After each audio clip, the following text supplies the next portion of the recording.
예, 정부가 지난해 탈시설 로드맵을 발표를 했는데요. 그에 따르면 사실 그러니까 시설, 장애인들의 이른바 거주 시설. 하지만 시설이라고 했을 때 여기는 인권적이지 않은 시설을 전제로 하는 시설입니다. 로드맵을 발표를 하긴 했는데 너무 늦다는 게 전장현 측의 얘기고 보다 적극적으로 나서야 된다는 얘기고요. 이준석 대표는 준비가 안 된 상태에서 무리한 탈시설에 반대하는 장애인단체도 있다. 그래서 이건 신중하게 봐야 된다는 의견이었습니다. 먼저 박경수 대표님 얘기부터 들어볼까요? 네, 먼저 제가 저번에 조금 설명하다가 말았는데 페너스트 연구 가족의 탈시설 동의 비율인데요. 탈시설 전과 후가 있습니다. 예, 보시면 전에는 잠시만요. 판넬을 약간 화면에 카메라에 잘 잡히게 예, 약간 숙여주시면 저희가 빛이 반사되는 게 덜합니다. 예, 좋습니다. 그래서 수치가 딱 보이지 않습니까? 반대할 수 있어요. 경험하지 못했기 때문에.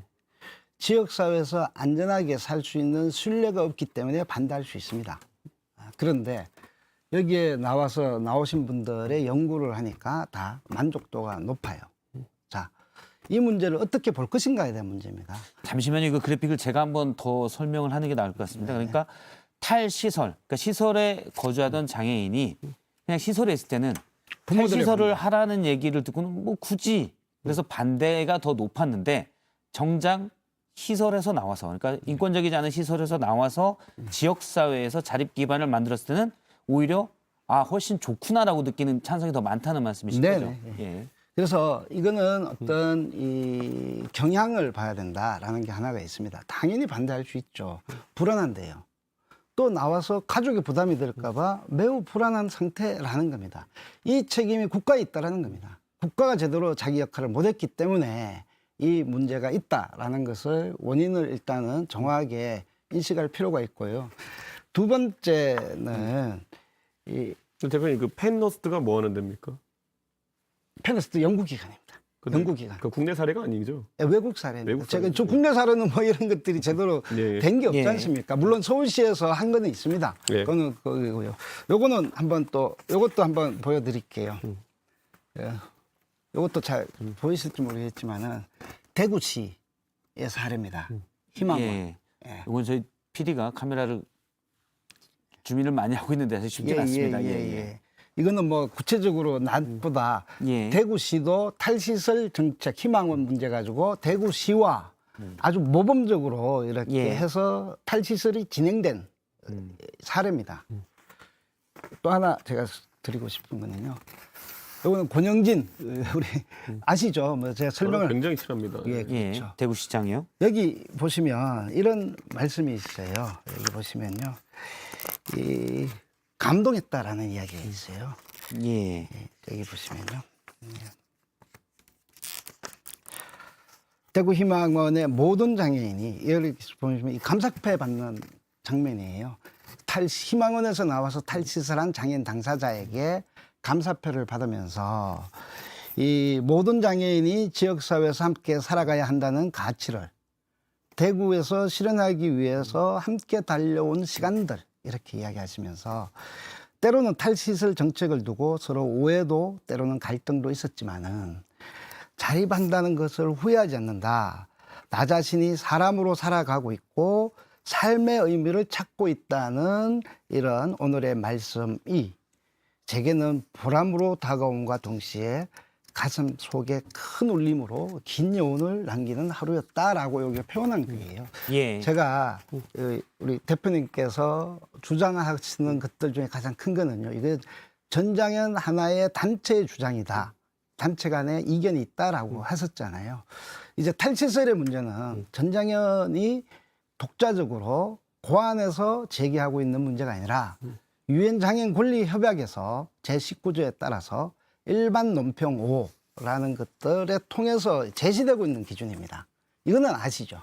유엔 장애인 권리협약에서 선택을 하라고 했습니까? 아니면은 강요를 하라고 했습니까? 그렇죠. 이제 선택이냐 강요의 문제가 있겠죠. 선택하는 거죠.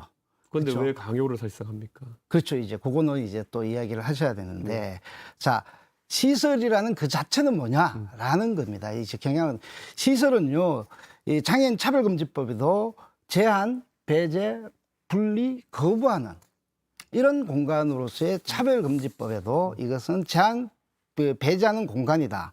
그리고 자체로 저 시설이라는 곳 자체가 자기 결정권이 온전하게 실현되지 못하는 곳이에요. 시설에 본인의 의사에 반해 들어가신 분들이 얼마나 된다 보시나요? 얼마나 될까요? 얼마나 된다 보십니까? 80% 가까이 넘습니다. 본인의 의사에 관한 게 그럼요. 무슨 말씀하시나요? 예. 본인의 의사를 표시할 수 있는 사람 중에 말하는 겁니다. 그렇죠. 예. 그러니까 본인의 의사를 표시할 수 없는 분들을 포함시켜서 그렇게 말씀하시는 거 아닙니까? 예. 제가 이 자료를 갖고 왔었는데 예. 제가 조금 더 네. 설명을 드릴게요. 제가 뭐 이거 아까 다 쓰려고 했는데 조금 제한이 있다고 하셔서 자. 예. 희망원 사례를 제가 설명을 드릴게요. 아까 뭐 조사마다는 다 다릅니다. 여기 보십시오. 약간 기울어 주시면 빛의 반사가 덜합니다.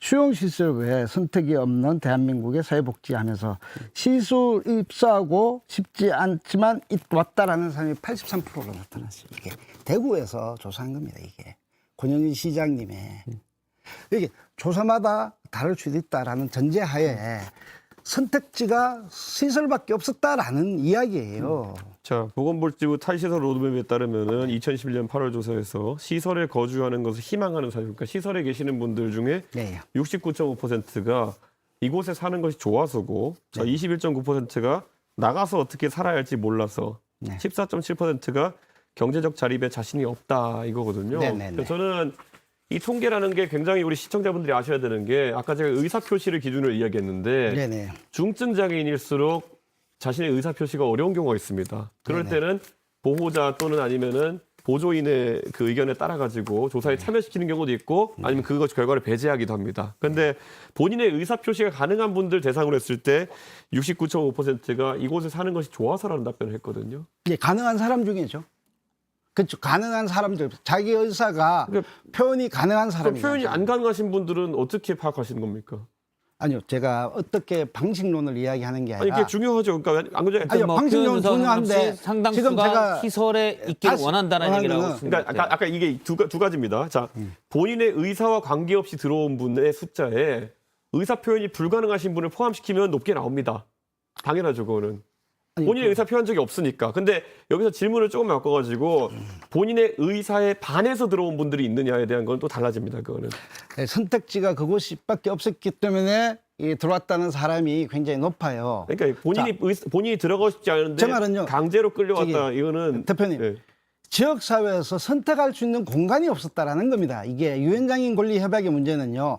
그래서 정부가 시설이라는 형태의 집단적 수용 방식에 보다 지역 사회에서 같이 살아갈 수 있는 개인 서비스를 늘리고 안전하게 지원하라는 것이 유엔장애인 권리 협약의 인권에 속한 거예요. 제가 아까 이것은 제가 드리고 싶은 말씀, 이거 전장인이 주장한 겁니까?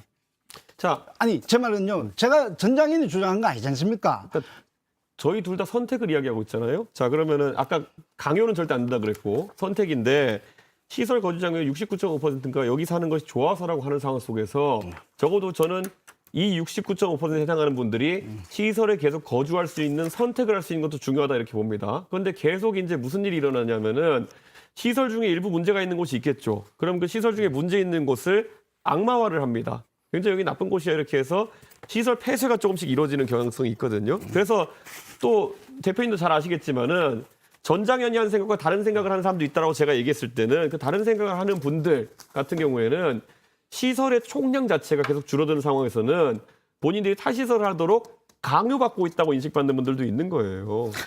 제가 드리고 싶은 네. 말씀은요. 이 장애인 당사자가 네. 어떻게 안전하게 인권적으로 잘 살 수 있는가가 문제지 않습니까? 지금의 문제는요. 지역사회에서 그런 삶을 경험해보지 못했어요. 특히 최중증 장애인들은. 선택이라는 건요. 적어도 공정과 상식을 이야기하신다면 지역사회에서 그러한 공간들을 제공하라는 것이고요. 바로 그렇게 해서 시설의 수용적 방식의 이런 장애인 당사자가 감옥 갔다라고 이야기하는 이러한 집단적 수용 방식의 시설이 옳은가에 대한 문제입니다. 이게 우리 그 유튜브에 돌아다니는 가짜 뉴스들 있지 않습니까? 잘 아실 거예요. 페북에 그걸 갖다가 조선일보에 가짜 뉴스인지 진짜 뉴스인지는 그거는 팩트 체크하면 됩니다. 예. 그래서 체크해 볼까요 지금? 하시죠. 그럼 그래서 자, 하시는데 아니 그거보다 제가 드리고 싶은 말씀은 그건 하셔야 되는데요. 당연히 시간이 너무 없기 때문에 예. 여기에 이 사람들의 조선일보가 그들을 갖다가 포스팅하면서 그거 보세요라고 했지 않습니까? 적어도 그것만 보시지 말고요. 이게 문제 삼고 있는 이 향유의 집, 불회 오세훈 시장님 때 시설 비리 인권 침해가 있었던 곳이고요. 그래서 점점점 시설이 축소되고 폐쇄화되는 과정이 있었다라는 거 하나고요. 근데 거기에서 나온 사람들의 이야기가 여기 있습니다. 알겠습니다. 조선일보에 그냥 가짜 그럼 제가 한 뉴스만 가지 체크를 보시고 해볼게요. 자, 프리웰이라는 곳에서 결국에는 아까 말씀하신 문제가 있어 관선이사를 선임했죠. 관선이가 몇 번 순인데. 그렇죠. 그리고 그 안에서 나중에는 어떻게 돌고 돌아서 박병수 대표님도 이사로 들어가셨죠. 네, 들어갔죠. 예, 근데 그 향유의 집에서 그러면은 탈시설 하신 분들이 네. 그 중에서 중증이신 분들이 예, 예. 두 분이 나오시고 몇 개월 만에 돌아가셨죠. 예, 그게 조선일보 가짜 뉴스 아닙니까? 가짜 뉴스는 아니죠. 돌아가신 건 맞죠. 그게 아니 사람이야 죽죠 언젠가는. 그런데 그런데 시설에 계실 때는 그러면 시설에서는 몇 명 죽었습니까? 제가 이렇게 말씀드릴게요. 시설에 있을 때는 그분들이 건강을 유지하는데 이상이 예, 예. 없었는데 자 자립생활이라는 걸 명분으로 해가지고 탈시설 하신 뒤에 네네. 자 원래 시설에 있으면은 그래도 간호사가 배치되어 있죠. 네네. 그래가지고 예를 들어 중증 장애인 중에 거동이 좀 어려우신 분들 같은 경우에는 네. 욕창 같은 것이 발생하지 않도록 이렇게 거동도 도와주고 하는 분들이 있었는데 예, 예. 탈시설 하신 뒤에는 그분들이 돌아가시고 그게 4개월 만에 돌아가셨죠. 네, 그분은. 예, 그렇게 했는데 물론 오늘도 제가 한겨레 기사도 봤습니다마는 그 때문이 아니라 욕창 때문이 아니라 다른 어떤 질환이 있으셨다라고 해명하는 것도 있었지만은 어쨌든 체계적으로 그분들을 돌볼 수 있는 의료적으로 돌볼 수 있는 공간이 없었던 거 아닙니까? 탈시설 이후에는. 그렇죠. 그럴 수 있었겠죠. 그럴 수 있었다고 하시면 그게 아니, 자, 기본권 중에 가장 중요한 게 아니, 대표님. 거동이 불편하신 분들을 보호할 아니, 수 있는 인력이 필요한데 그거는 가짜를 기반으로 해서 그런 설명을 했을 때 그럴 수 있었겠다라는 거고요. 네, 네. 시설이죠. 안전한 시설. 네. 거기에서 사망 사건이 얼마나 있었냐 하면요. 연평균 46.9명이에요. 자, 한 명의 사례를 가지고 이야기하신 거고요. 예. 저희는 그 확인도 제대로 되지 않은 굉장히 의도된 질문 속에서 뉴스한 것들에 대한 가짜 뉴스. 요건 하나 제가 여쭤볼게요. 그러면 지금 탈시설, 네. 탈시설이란 말은 열악한 시설에서 나와서 지역사회에 준비가 잘 된 자립할 수 있는 기반을 갖춰준 곳으로 보호도 받을 수 있는 곳 가야 되는 거잖아요. 그쵸. 근데 그 갈 곳이 없는데도 나오는 사례들이 있습니까? 탈시설을 네. 숫자를 그거는- 늘리기 위해서 아니요, 그렇지 않습니다. 그런 건 없습니까? 전혀 그렇지 않죠. 예. 이거는 서울시가 지원한 사업이에요.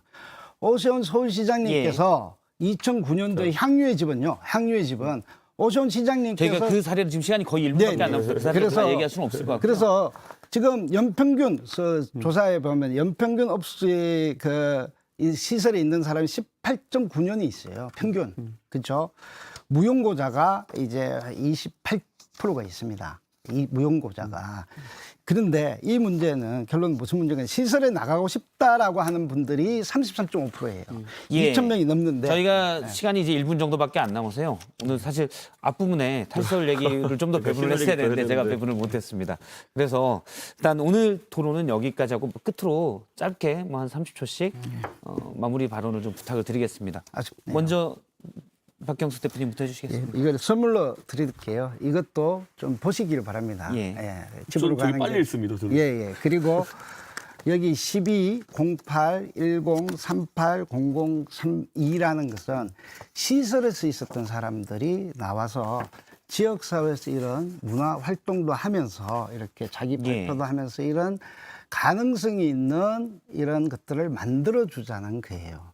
그래서 이것이 하나의 편파적인 입장에서 보시지 마시고 유엔 장애인 권리 협약의 기준에 따라서 좀 이것을 평가하시고 집권당 대표님으로서 이것을 좀 책임 있고 무게 있게 좀 봐주시면 고맙겠습니다. 저희가 어제 이것도 하나 드릴게요. 윤석열 대통령께서도 자유를 취임사에서 35번 이야기하셨다 이것 때문에 말이 됐는데 자유라는 것은 본인의 선택을 존중하는 것이고 근데 지금 탈시설 논란에 있어가지고 본인이 선택에 따라서 탈시설하는 분들에 대해서는 저도 찬성입니다. 그런데 결국에는 아까 표현했던 것처럼 의사 표시가 어려운 분들이라든지 중증 장애로서 밖에 나가셨을 때 정상적인 어떤 생활을 하기 어려운 분들에 대해서 탈시설을 하라고 하는 것은 아까 제가 말했던 강요에 해당하는 부분도 있다고 보고 거기에 더해가지고 강요에 해당하지 네. 않습니다. 저는 그 선택은 저희가 봤을 때 책임을 방기하는 선택을 저희가 유도하는 것으로 볼 수 있기 때문에 저는 그 부분에 대해서 신중해야 된다. 그래서 저희가 탈시설 반대할 때도 성급한 추진에 반대하는 것이지 결국 탈시설 관련 지원이 확대돼 가지고 탈시설이 늘어나는 것에 대해서는 저희도 더 살펴볼 예, 겁니다.